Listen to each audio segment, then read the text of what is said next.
Hello students, मैं श्रीमती मीरा गुप्ता, सह आचार्य अर्थशास्त्र, राजकीय महाविद्यालय बूंदी। विद्यार्थियों, इस वीडियो लेक्चर में हम कीमत उपभोग वक्र से मांग वक्र व्युत्पन्न करना एवं क्षतिपूरित मांग वक्र के बारे में अध्ययन करेंगे।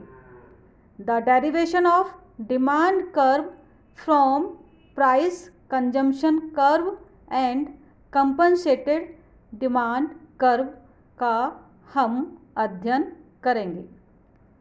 विद्यार्थियों, कीमत उपभोग वक्र यानी प्राइस कंजम्पशन कर्व, जिसको हम PCC के नाम से जानते हैं, किसी वस्तु की कीमत में परिवर्तन होने पर उपभोक्ता द्वारा उस वस्तु की खरीदी गई विभिन्न मात्राओं को प्रकट करता है। मार्शल का मांग वक्र भी विभिन्न कीमतों पर उपभोक्ताओं के द्वारा एक वस्तु की खरीदी गई विभिन्न मात्राओं को बताता है, जबकि अन्य बातें समान रहती हैं। विद्यार्थियों, मार्शल का जो मांग वक्र है वह इस मान्यता पर खींचा जाता है कि उपयोगिता को मापा जा सकता है और मुद्रा का सीमांत तुष्टिगुण स्थिर रहता है, जबकि तटस्थता वक्र पद्धति में मांग की इन अवास्तविक मान्यताओं के बिना ही हम मांग वक्र को निकाल सकते हैं, उस मांग वक्र की व्युत्पत्ति कर सकते हैं। विद्यार्थियों,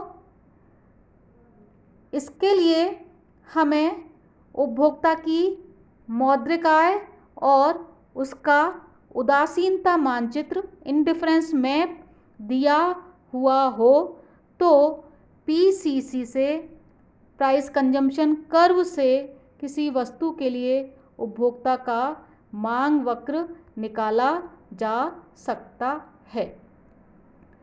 विद्यार्थियों, जैसा कि मैंने बताया कि PCC के माध्यम से मांग वक्र निकालने पर मार्शल के मांग वक्र की जो मान्यताएं हैं उनसे उनके बिना भी हम इसको निकाल सकते हैं।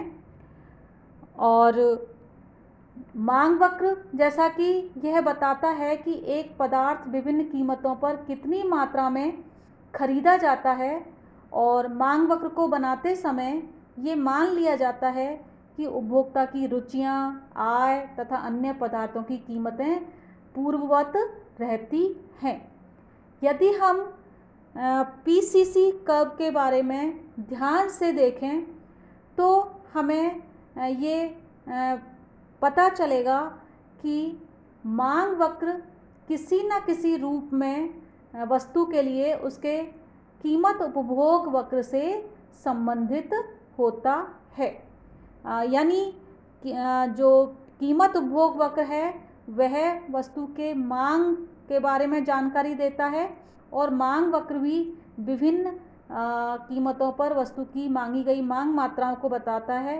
हालांकि अंतर ये है कि मांग वक्र यह जानकारी अधिक उपयोगी और प्रत्यक्ष रूप से देता है, लेकिन हम तटस्थता वक्र पद्धति में मार्शल के मांग वक्र की अवास्तविक मान्यताओं के बिना भी मांग वक्र को व्युत्पन्न कर सकते हैं, और जो उपभोक्ता का अधिमान क्रम है, प्रेफरेंस स्केल है, वो हमें तटस्थता मानचित्र से पता चल जाता है, और जो उपभोक्ता की आय है वह हमें बजट रेखा से ज्ञात हो जाती है।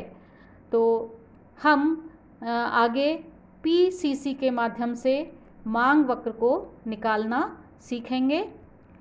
विद्यार्थियों, PCC से कीमत उपभोग वक्र से मांग वक्र निकालते समय हम कुछ मान्यताएं इस प्रकार लेते हैं। ये मान्यताएं हैं कि उपभोक्ता के द्वारा खर्च की जाने वाली मुद्रा की मात्रा दी हुई और स्थिर है। एक्स वस्तु की कीमत घट रही है। अन्य संबंधित वस्तुओं की कीमतों में कोई परिवर्तन नहीं होता।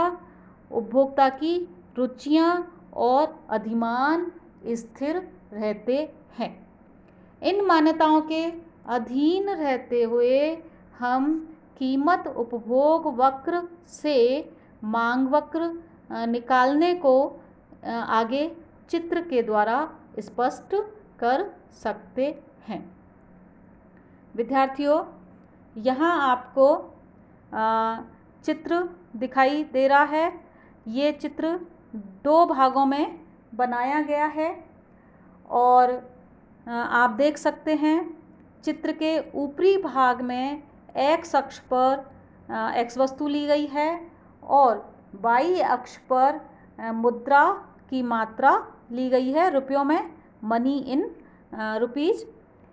और यहाँ पर पी क्यू, ये आप देख रहे हैं पी क्यू, ये बजट रेखा है। PQ1 बजट रेखा है, PQ2 बजट रेखा है। इन बजट रेखाओं पर उपभोक्ता क्रमशः आर बिंदु, एस बिंदु और टी बिंदु पर संतुलन में है। जैसा कि हम पहले देख चुके हैं, आर, एस और टी बिंदुओं को मिलाने पर हमने प्राइस कंजम्पशन कर्व PCC खींचा हुआ है।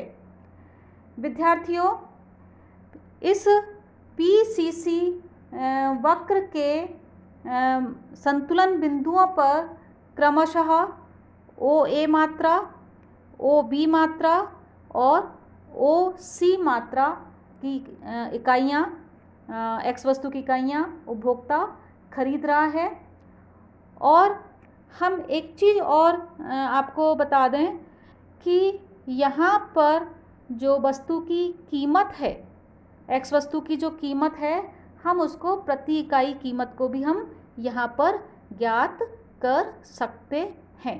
जैसे कि जैसे कि PQ रेखा है, बजट रेखा, उस PQ बजट रेखा पर कुल मुद्रा की राशि है OM और इस OM राशि को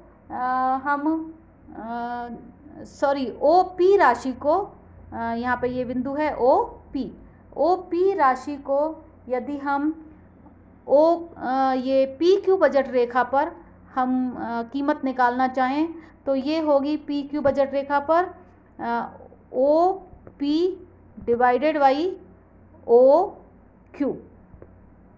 ये प्रति इकाई वस्तु की कीमत होगी जिस पर उपभोक्ता OA मात्रा खरीद रहा है। इसी प्रकार जो बजट रेखा PQ1 है, इस बजट रेखा पर यदि हम प्रति इकाई कीमत निकालना चाहें तो वह प्रति इकाई कीमत OP मुद्रा की मात्रा को हम OQ1 से यदि हम विभाजित कर दें तो जो उपभोक्ता PQ बजट रेखा पर OB वस्तु की इकाइयाँ खरीद रहा है, उस पर जो प्रति इकाई कीमत होगी वह होगी OP डिवाइड बाई OQ1। इसी प्रकार हम PQ2 बजट रेखा के लिए भी प्रति इकाई कीमत निकाल सकते हैं।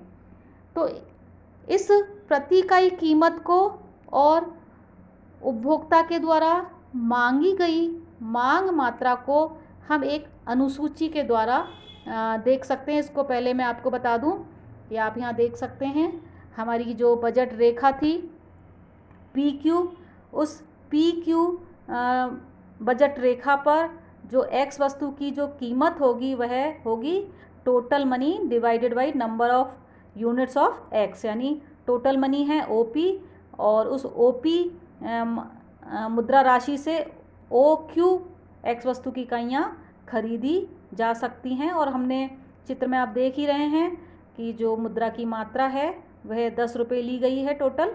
तो 10 रुपये को यदि x वस्तु पर व्यय कर दिया जाए तो कुल 2 इकाइयाँ हम खरीद सकते हैं। तो इसका मतलब प्रति इकाई कीमत हो गई 5 रुपये प्रति इकाई x वस्तु की कीमत हो गई। और उस 5 रुपये प्रति इकाई कीमत पर उपभोक्ता OA मात्रा यानी 1 यूनिट वस्तु की खरीद रहा है।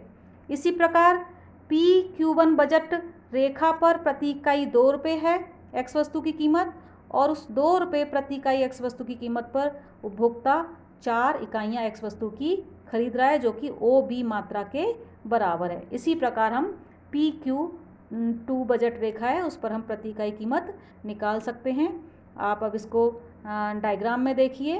आप यहाँ पर देख सकते हैं कि जो मुद्रा की मात्रा जो दी गई है OP जो कि यहाँ पर 10 के बराबर है, 10 रुपये के बराबर है।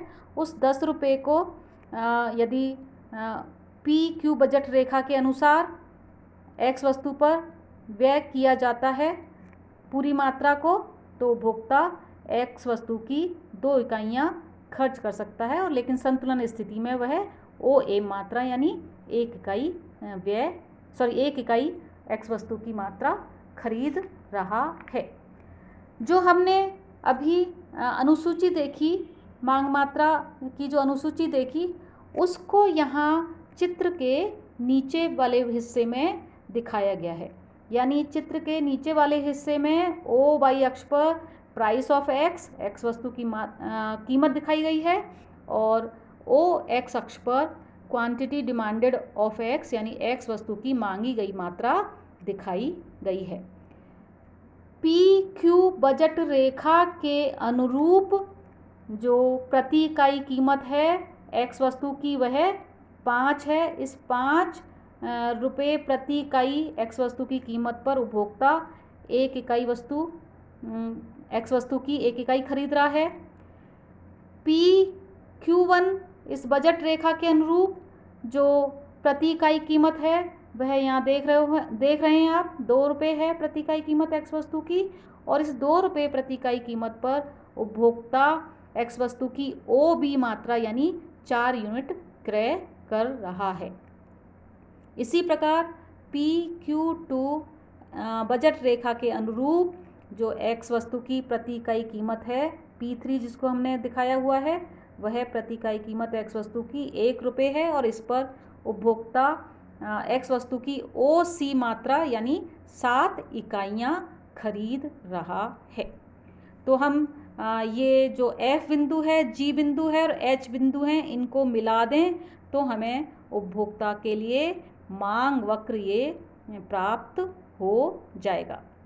तो यहाँ पर हमने कीमत उपभोग वक्र के माध्यम से उपभोक्ता के मांग वक्र को ज्ञात किया है।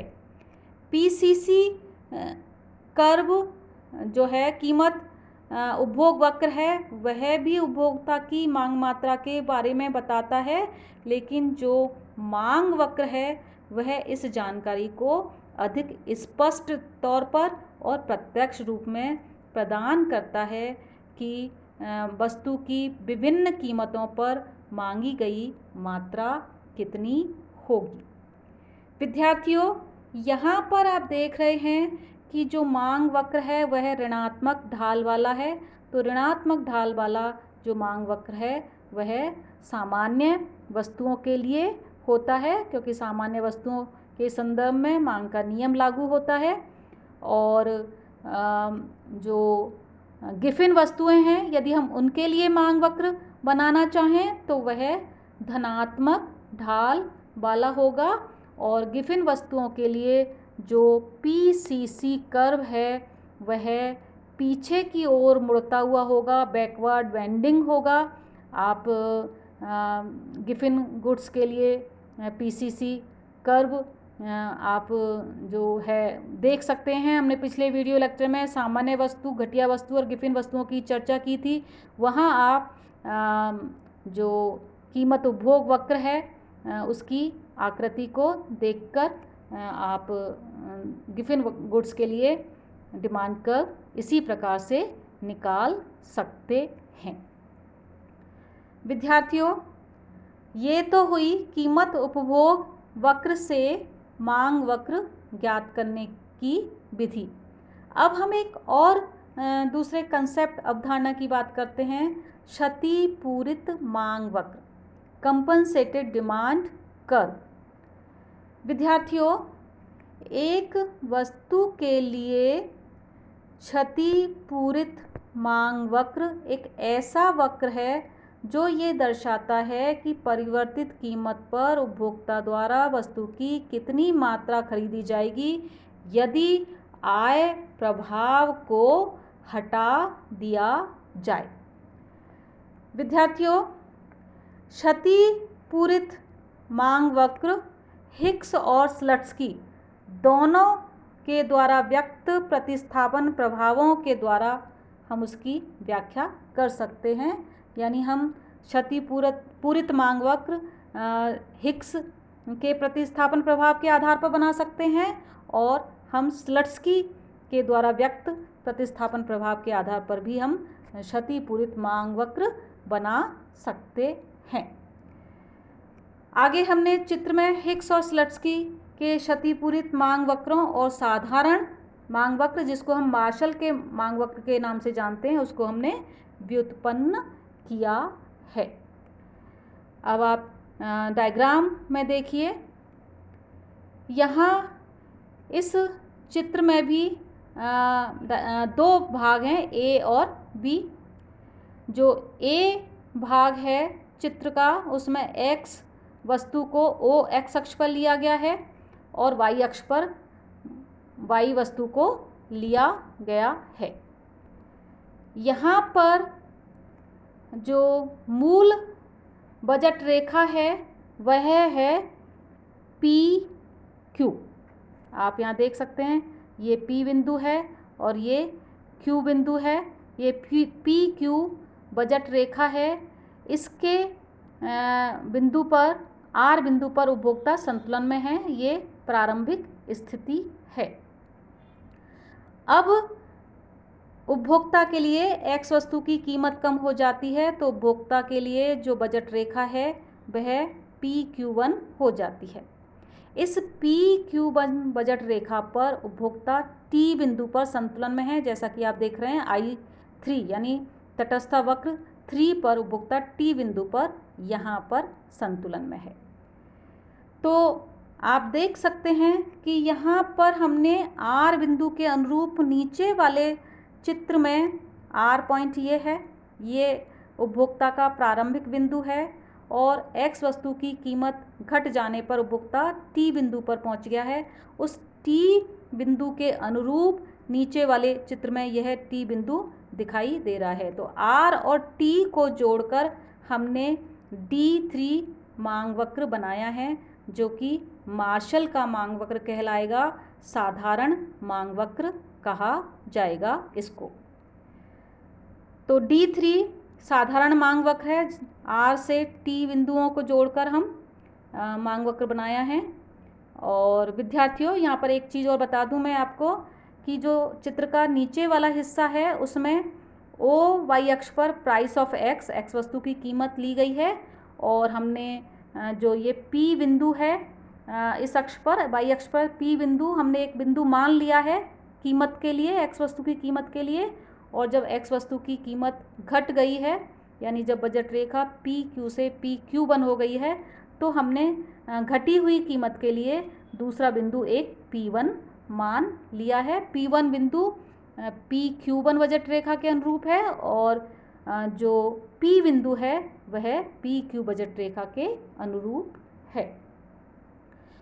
तो यहाँ पर आप देख सकते हैं कि जो D3 है वह साधारण मांग वक्र है। अब यदि हम स्लट्सकी के मांग वक्र की और हिक्स के मांग वक्र की, क्षतिपूरित मांग वक्र की चर्चा करें। क्षतिपूरित मांग वक्र, जैसा कि मैंने बताया कि ऐसा मांग वक्र है जो ये बताता है कि कीमत बदलने पर उपभोक्ता वस्तु की कितनी मात्रा खरीदेगा जबकि आय प्रभाव को हटा लिया गया है।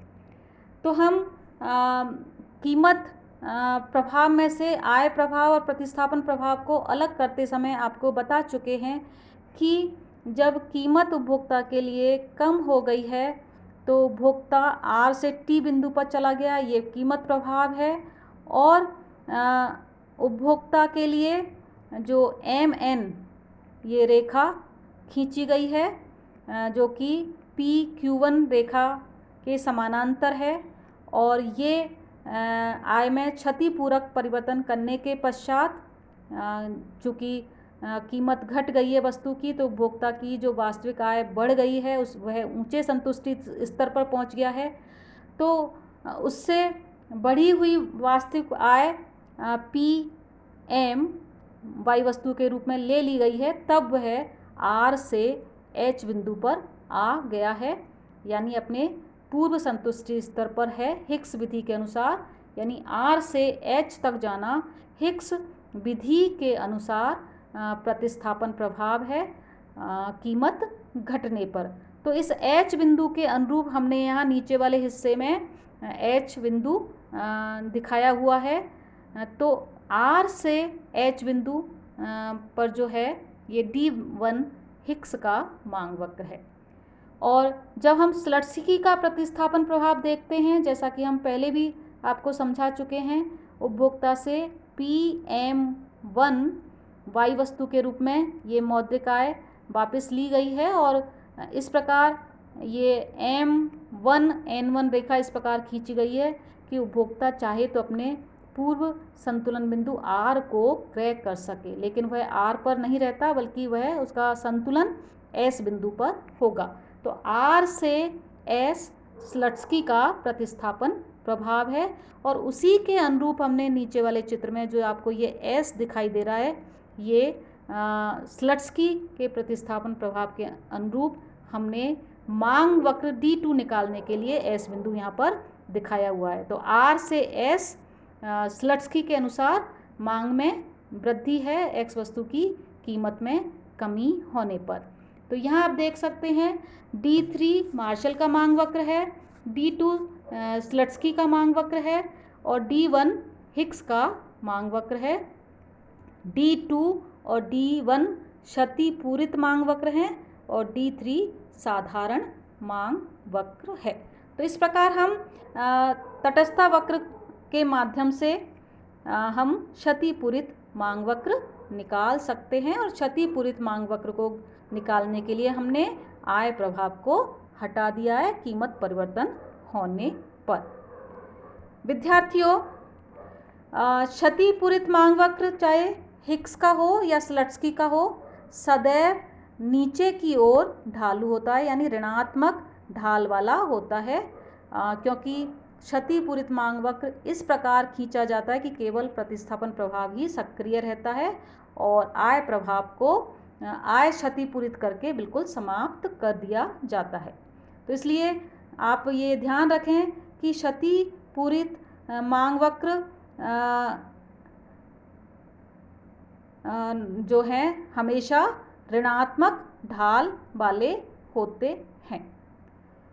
विद्यार्थियों, जो साधारण मांग वक्र है वह नीचे की ओर ढालू हो भी सकता है और नहीं भी हो सकता, क्योंकि हम जानते हैं गिफिन वस्तुओं के संदर्भ में जो मांग वक्र है बाएं से दाएं और ऊपर की ओर धनात्मक ढाल वाला होता है, क्योंकि गिफिन वस्तुओं के लिए जो प्रतिस्थापन प्रभाव है उससे आय प्रभाव अधिक शक्तिशाली होता है।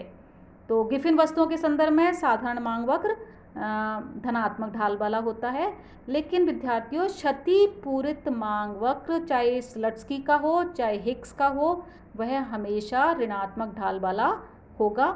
यहाँ पर विद्यार्थियों ये गलत लिखने में आ गया है, यहाँ पर इसको ऋणात्मक ढाल पढ़ें, ये धनात्मक ढाल नहीं होगा, जबकि क्षतिपूरित मांग वक्र सदैव ऋणात्मक ढाल के होते हैं, क्योंकि वह आय प्रभाव से प्रभावित नहीं होते हैं। तो यहाँ आपको अच्छी तरह समझ में आ गया होगा कि क्षतिपूरित मांग वक्र में हम कीमत परिवर्तन होने पर उपभोक्ता के लिए आय प्रभाव को समाप्त कर देते हैं, केवल प्रतिस्थापन प्रभाव ही वहाँ सक्रिय होता है। इसलिए क्षतिपूरित मांग वक्र हमेशा ऋणात्मक ढाल वाला होता है। विद्यार्थियों, एक चीज़ और कि जो D1 है वह D2 से अधिक लोचदार है,